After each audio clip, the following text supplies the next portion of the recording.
이때 유비는 관우에게 영을 내려 진수하면서 형주를 독점하고 있었는데 손권이 여몽에게 명을 내려 서쪽으로 장사 영능 계양 3군을 공격해 취하라 했다. 여몽이 이군에 편지를 보내 귀복해 올 것을 바랐는데 오직 영능태수 학보만이 성을 지키고 항복하지 않았다. 그러다 유비가 촉에서 친히 공안으로 와 관우를 파견해 3군을 쟁취하게 했다. 손권은 이때 육구에 주둔하고 있었는데 노숙에게 1만 명을 거느리고 익양에 주둔하며 관우에게 대적해 하고 여몽에게 편지를 급히 보내 불러들이고 영능은 버리고 급히 돌아와 노숙을 돕게 했다. 처음에 여몽이 장사를 평정하고 마침 영능으로 가다가 영현을 지나면서 남양의 등현지를 수레에 태워주었는데 등현지는 학보의 옛 친구라 학보를 회유하려 했다. 돌아오라는 글을 받게 되자 이것을 비밀로 하면서 밤에 여러 장수들을 불러 계획을 일러주고 새벽이 되자 성을 공격했는데 등현지를 돌아보며 말했다. 학자태는 세상에 충의의 일이 있음을 듣고 또 이를 행하고자 했으나 때를 알지 못하오. 좌장군은 한중에 있으면서 하우연에게 포위되었소. 관우는 남군에 있으나 지금 지존께서 몸소 직접 대하고 있소. 최근에 번에 있는 본래 주둔지를 격파하여 영현을 구하려다 오히려 손규에게 격파되었소. 이것은 모두 눈앞에서 벌어진 일이며 그대가 직접 본 것이오. 저들은 막 머리와 꼬리가 거꾸로 매달려 목숨을 구하려 하나 미치지 못하고 있는데 어찌 여력이 남아 이 군영을 회복하겠소. 지금 나의 군사들은 모두 정예로서 사람마다 목숨을 바칠 것을 생각하고 군주께서는 병사를 보내어서 길에서 끊어지지 않고 있소. 지금 자태가 아침 저녁에 달린 목숨으로 바랄 수 없는 구원을 기다리고 있으니 소발자국에 물고기가 밟힌 것과 같고 장강과 한수에 힘입기를 바라지만 믿을 수 없는 것 또한 분명하오. 만약 자태가 사절들의 마음을 하나 되게 하여 고립된 성의 수비를 보전하고 오히려 아침 저녁으로 시간 끌어 구원하러 올 자들을 기다릴 것은 분명하오. 그러나 지금 나의 힘과 생각을 헤아려 보건대 이곳을 공격하면 채 하루도 안 되어 성은 기필코 파괴될 것이고 성이 파괴된 후에 자신이 죽어 무슨 이로운 일이 이를 테며 백세가 되신 노모에게 백발을 얻고 주살당하게 한다면 어찌 애통하지 않겠소. 이를 헤아려 보면 그는 바깥의 소문을 못 듣고 원병이 믿을 만하다고 생각해서 이 지경까지 이르게 된 것이오. 그대는 만나볼 수 있으니 재앙과 북에 관해 얘기해 보시구려. 등현지가 학보를 만나 여몽을 뜻을 갖추어 말해주자 학보는 두려워하며 이를 따랐다. 등현지가 먼저 나와 여몽에게 보고했다. 학보가 잠시 후 뒤따라올 것입니다. 여몽이 내장수에게 미리 명령해 각자 100명을 뽑아 학보가 나오면 곧장 들어가 성문을 지키게 했다. 잠시 후 학보가 나오자 곧장 성문으로 들어가 지키고 여몽은 환영하며 그의 손을 잡고서는 그와 같이 배에서 내렸다. 말이 끝나자 편지를 꺼내 보여주고서 손뼉을 치며 크게 웃었는데 학보가 그 글을 보고 유비가 공안에 있고 관우는 익양에 있음을 알고는 부끄러워 땅 속에 숨고 싶어 했다. 여몽은 성교를 남겨 뒤실을 맡겼다. 그날로 군대를 이끌고 익양으로 갔다. 유비가 동맹을 청하자 손권이 이에 학보 등을 돌려보내고 상수를 분할해 영능을 돌려주었다. 심양과 양신을 여몽의 봉읍으로 삼았다. 군대가 돌아오고 나서 마침내 합비를 정벌어 갔는데 철군하게 될 때 장료 등에게 기습을 당하자 여몽과 능통이 죽음을 불사하여 막아냈다. 후에 조공의 유수로 크게 출병하자 손권은 여몽을 도구로 삼아 이전에 세워둔 제방을 먼저 점거하고 그 위에다 강로 1만 대를 설치해 조공에게 대항했다. 조공의 선봉이 2녕을 채 세우지도 못했는데 여몽이 이를 공격해 격파하자 조공이 군대를 이끌고 탈각했다. 여몽을 좌호군 호위 장군으로 배수했다. 노숙이 죽자 여몽은 서쪽으로 육구에 주둔하며 노숙 군대의 사람과 마을 1만여가 모두 여몽에게 속했다. 또 한창 태수에 배수되고 하준, 유영, 한창, 주릉을 시급으로 했다. 관우와 땅을 나눠 접경하고 있었는데 관우가 매섭고 빼어나며 병합하려는 마음이 있는 데다 오나라의 상류를 점거하고 있어 그 형세가 오래가기 어려움을 알았다. 예전에 노숙 등은 조공이 아직 살아있어 해서 재앙이 이제 시작되었는지라 마땅히 서로 도와야지 같이 원수가 되어 일어서는 안 된다고 여겼다. 여몽이 은밀히 계책을 진언했다. 정로 장군에게 남군을 지키게 하고 반장은 백제에 주둔하며 장흠은 유격병 1만 명을 거느리고 장강을 아래 위로 순행하며 적이 있는 곳에 따라 대응하고 저는 나라를 위해 양양을 먼저 점거하여 그렇게 된다면 조조에 대해 걱정할 게 무엇이며 관우에게 힘입을 게 무엇이 있겠습니까? 또 관우는 신하인데 사기와 힘을 존숭하여 이랬다 저랬다 하는 것이 있으니 마음 깊이 기대할 수 없습니다. 지금 관우가 바로 동쪽으로 향하지 못하는 것은 주군께서 성명하고 저희들이 있기 때문입니다. 지금 강하고 성할 때 도모하지 않는다면 하루아침에 엎어질 것이니 다시 힘을 펴고자 해도 얻을 수 있겠습니까? 손권이 마음 깊이 그 계책을 받아들이고 또 그와 함께 그와 서주를 취할 뜻을 의논했네. 여몽이 대답했다. 지금 조조는 멀리 북방에 있어 새로이 여러 원시를 격파해 유주와 기주를 다스리고 평안히 하느라 동쪽으로 돌아볼 겨를이 없습니다. 서주 땅에 수비병이 부족하다는 말을 들었는데 가면 이길 수 있을 것입니다. 그러나 지세가 육지와 통하고 날랜 기병이 달리는 곳이라 지존께서 지금 서주를 얻는다 할지라도 조조가 후일 반드시 와서 쟁패를 벌일 것이고 비록 7에서 8만 명으로 수비한다 해도 오히려 응당 걱정하게 될 것입니다. 관우를 취해 장강을 모두 점거하여 형세를 더욱 늘리는 것만 못합니다. 손권은 이 말이 더욱 옳다고 여겼다. 여몽이 노숙을 대신하게 되어 처음으로 육구에 이르러서 겉으로는 은혜와 후일을 더욱 닦아 관우와 우호를 맺었다. 후에 관우가 번을 토벌하는데 병사를 남겨 장차 공안과 남군을 수비하게 했다. 여몽이 상소를 올렸다. 관우가 번을 토벌하며 수비병을 많이 남긴 것은 필히 제가 뒤에서 도모할까 두려워했기 때문입니다. 저희 여몽은 늘 병이 있으니 병사를 나눠 건업으로 돌아가 병 치료를 명목으로 하고자 합니다. 관우가 이를 들으면 분명 수비병을 철수시켜 모두 양양으로 보낼 것입니다. 대군이 장강에 떠서 밤낮으로 말을 달려 그 빈틈을 습격하면 남군을 항복시킬 수 있고 관우를 사로잡을 수 있습니다. 과연 여몽이 병이 들었다 하자 손권은 여몽을 소환해 들이라는 경문을 노출시키고 은밀히 같이 계획을 도모했다. 관우가 과연 믿고 점차 병사를 철수시켜 번으로 가게 했다. 위에서 우금을 시켜 번을 구하게 했지만 관우는 우금 등과 병사와 말수만을 다 잡아들이고 양곡이 부족해 상관의 쌀을 마음대로 취했다. 손권이 이를 듣고 마침내 실행에 옮겼는데 먼저 여몽을 파견해 선봉에 서게 했다.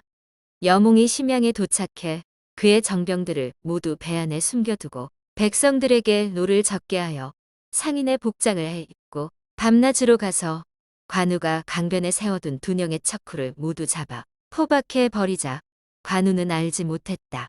마침내 남군에 도착하자 사인과 미방이 모두 항복했다. 오서에 이르길 장군 사인이 공안에서 막아 지키자 여몽이 우번에게 명해 그를 설득하게 했다. 우번이 성문에 이르러 수비병에게 말했다. 나는 너희 장군과 대화를 나누고자 한다. 사인이 서로 만나기를 거부했다. 이에 서신을 보냈다. 현명한 자는 화가 싹트기 전에 방비하고 지혜로운 자는 장차 닥치려 할 때에 근심거리를 헤아리는 법이니 득실을 알면 가히 다른 사람을 위할 수 있고 존망을 알면 좋기 기륭을 분별할 수 있습니다. 대군이 행군하였으나 척후가 행해지지 않고 봉화가 오르지 않았으니 이것이 아들의 뜻이 아니라면 필시 내응이 있었다는 것입니다. 장군은 미리 때를 보지 못하고 또한 때가 이른 뒤에도 이에 응하지 않고 홀로 허미한 성을 지키며 항복하지 않으니 죽도록 싸워봤자 종족을 해멸하고 제사를 끊기게 하여 천하의 조롱거리가 될 것입니다. 여우이가 곧장 남군으로 향해 육로를 끊고자 하니 살아날 길이 하나같이 막혔고 이곳의 지형을 살펴보면 장군이 기설 위에 있는 격인이 달아나도 화를 면할 수 없고 항복하면 의를 잃을 것입니다. 제가 생각건대 장군이 불안할 것이나 익히 잘 생각해 보기를 바랍니다. 사인이 서신을 읽어보고 눈물을 흘리며 항복했다. 우번이 여몽에게 말했다. 이는 김한술이니 응당 사인을 데리고 가야 하며 군사를 남겨 성을 수비해야 합니다. 그리하여 사인을 데리고 남군으로 갔다. 남군 태수 미방이 성을 지키고 있었는데 여몽이 사인을 그에게 보여주자 마침내 항복했다. 오록에 이르길 이전에 남군성 내에 실수로 불이나 잘못 많은 군사 기물을 태웠다. 관우가 미방을 질책하자 미방이 내심 두려움을 품었는데 손권이 이 일을 듣고 그를 꿰자 미방이 몰래 서로 화합했다. 그러다 여몽이 공격하게 되자 쇠고기와 술을 지니고 성을 나와 항복했다. 여몽이 성에 들어가 점령하고 관우 및 장수와 병사들의 가족들을 다 잡았으나 그들 모두를 위로하고 군중에 영을 내려 민가에 들어가거나 약탈하는 바가 없게끔 약속했다. 여몽 휘하의 병사 하나는 연암 사람이었는데 민가의 삿갓 하나를 가져다 관의 갑옷을 덮었다.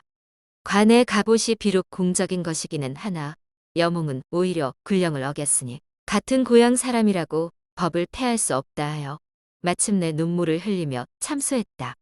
이에 군중에 떨며 두려워해 길에서도 흘린 것을 줍지 않았다. 여몽은 아침 저녁으로 친근하게 노인들의 안부를 묻고 위로하고 부족한 것을 묻고 병에 걸린 자에게는 의약을 주고 춥고 배고픈 자에게는 옷과 양식을 내려주게 했다. 관우의 관부에는 재물이 저장되어 있었지만 모두 봉하여 닫아놓고 손권이 오길 기다렸다. 관우가 돌아오면서 길에서 여러 차례 사람을 시켜 여몽에게 보내 서로 묻게 했는데 여몽은 번번이 그 사자를 호하게 대우하고 성중을 두루 다니게 하며 집집마다 묻게 하고 혹은 손수 그로를 써서 신의를 보였다.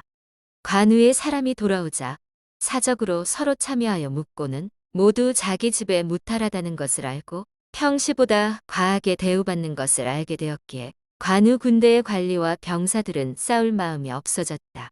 얼마 후 손권이 오게 되자 관우는 자신이 고립되어 공공해졌음을 알고 이에 맥성으로 달아나 서쪽으로 장양에 이르자 모두 관우를 버리고 항복하였다. 손권은 주영과 반장에게 그 지름길을 끊게 해 곧 모두 붙잡고 마침내 형주는 평정되었다.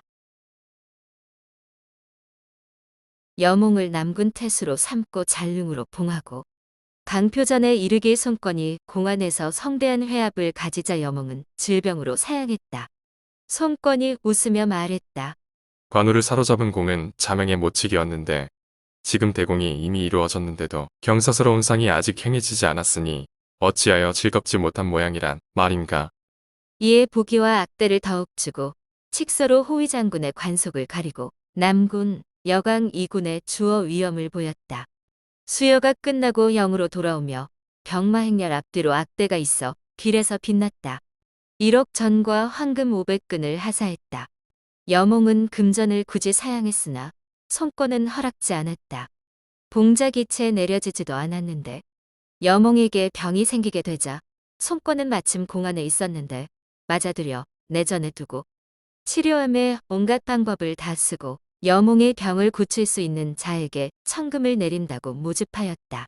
어떤 때에 침을 쓰면 손권이 이를 아파했고 여러 번 그의 안색을 보고자 했으나 또 힘들게 하고 움직이게 할까 두려워 항상 벽을 뚫어 들여다보고 조금이라도 음식을 넘기는 것을 보면 기뻐하여 주위를 돌아보며 웃으며 말하고 그러지 못하면 탄식하며 잠자리에 들지 못했다. 병이 좀 낫자 그를 위해 사면령을 내리고 신하들은 하례를 올렸다. 나중에 다시 위독함이 더해지자 손권이 직접 가서 살폈으며 도사들에게 명을 내려 성신 아래서 그를 위해 명을 받게 했다. 나이 42세에 마침내 내전에 죽었다. 이때 손권은 매우 애통해하며 그를 위해 먹는 가짓수를 줄였다. 여몽이 아직 죽기 전에 금이나 보물 같은 여러 하사 받은 것을 모두 관부의 창고에 넣고 관리자에게 자신이 죽는 날 모두 상부에 돌려주도록 명령하고 초상은 검약하게 하라고 했다. 손권이 이를 듣고 더욱 비통해했다. 여몽이 젊었을 경전을 익히지 않아 매양 큰일에 대해서 진언할 때면 항상 말로 상소했다. 항상 부곡의 일로 강하태수 체유가 아뢰었지만 여몽은 원망하는 뜻이 없었다. 예장태수 고소가 죽자 손권이 쓸만한 자를 물었더니 여몽이 체유를 천거하며 직무를 받드는 뛰어난 관리라 하자 손권이 웃으며 말했다. 그대가 기회가 되려 하오. 이에 그를 등용했다. 감령은 난폭하고 살생을 좋아해 이미 들 여몽의 뜻을 잃었고 또 때때로 송권의 명령을 어기기도 해서 송권이 노하였으나 여몽이 번번이 청원했다. 전하가 아직 병정되지 않아 감령 같은 장소는 얻기 어려우니 마땅히 용서해야 합니다. 이에 송권이 감령을 후하게 대해 마침내 쓰일 수 있었다. 여몽의 아들 여패가 자기를 이었는데 그에게 시급 300여 호를 주고 전제 50경의 조세와 부역을 면제시켜 주었다. 여패가 죽자 형인 여종이 자쿠를 이었고 여종이 죽자 아우 여묵이 뒤를 이었다. 송권이 육송과 함께 주유, 노숙 및 여몽에 대해 논평했다. 공근은 굳세고 맹렬하고 담력과 체력이 남들보다 뛰어나 마침내 맹덕을 격파하고 형주를 개척하여 멀리 그를 잇기 어려웠는데 그대가 지금 그의 뒤를 잇고 있어. 공근은 예전에 자경이 동으로 오기를 기다려 나에게 오도록 해서 내가 연회에서 얘기를 나누어 보았는데 곧바로 대약 제왕의 기업에까지 미치었으니 이것이 첫 번째 유쾌한 일이었어. 후에 맹덕이 유종의 세력을 얻을 것을 기회로 막 수십만의 보병과 수병이 함께 내려온다고 과장해 말했소. 내가 널리 여러 장수들을 청해 마땅히 해야 할 바를 자문했는데 먼저 대책을 적절히 말하는 자가 없었고 자포와 문표에 이르러선 의당 사신을 보내 경무를 받아 영접해야 한다고 같이 말했으나 자경은 불가하다고 반박하며 나에게 급히 공군을 불러 대임을 맡겨 거꾸로 쳐야 한다고 말했으니 이것이 두 번째 유쾌한 일이었어. 또 그 결정한 계책은 장이나 소진을 멀리 넘는 것이었어. 훗날 비록 나에게 현덕에게 땅을 빌려주라고 권했으나 이것은 한 가지 단점일 뿐 그의 두 가지 장점을 훼손하기엔 부족했어. 주공은 한 사람에게서 완비함을 구하지 않았으니 그래서 내가 그 단점을 잊고 장점을 귀히 여겼고 항상 지금의 등우에 비견했어. 또 자명이 젊을 때 나는 아주 힘든 일도 사양치 않고 과감하여 담력이 있을 뿐이라 생각했어. 나중에 장성하자 학문은 더욱 열리고 드러나 지략이 기이한 데까지 이르렀으니 공근에 다음 간다고 할 수 있고 다만 언면에 뛰어남이 미치지 못했을 뿐이요. 관우를 취하는 것을 도모하는 건 자경보다 나았어. 자경은 짐에게 답서를 보내 제왕이 흥기함에는 모두 몰아냄이 있었는데 관우는 꺼릴 바가 못됩니다. 라 했는데 이것은 자경이 안으로는 능히 갖출 수 없었으면서 밖으로 큰소리 친 것일 뿐이며 나 또한 용서하고 책망하지 않았소. 그러나 그가 군영을 지으면은 둔영에는 실수가 없고 불령은 금지 사항들이 실행되고 부대 경계에서는 불령을 패하는 자가 없고 길에 떨어진 것조차 줍지 않게 했으니 그의 법 또한 아름다웠어. 평한다. 조조는 한나라 승상의 지위를 이용하여 천자를 옆에 끼고 군웅들을 소탕하였고 막 형주의 성을 평정하고 위세의 기대 강동을 협박했다. 그 당시 논의하는 자들 중에 의심하지 않는 이가 없었다. 주유와 노숙이 독자적으로 결단 내려 고명한 생각을 건의한 것은 일반 사람들을 뛰어넘음을 나타낸 것이며 확실히 비범한 재능이 있었던 것이다.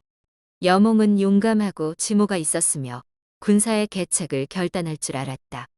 학보를 속여 관우를 붙잡은 것은 가장 절묘한 것이었다. 예전에 그는 비록 경솔하고 사람을 헛되이 죽이곤 했지만 끝내는 자신을 억누를 수 있게 되어 한나라를 짊어질 기량을 갖추게 되었다. 어찌 단순히 무장일 뿐이겠는가. 세 사람에 대한 송권의 논의는 우열이 맞아 여기에 실었다.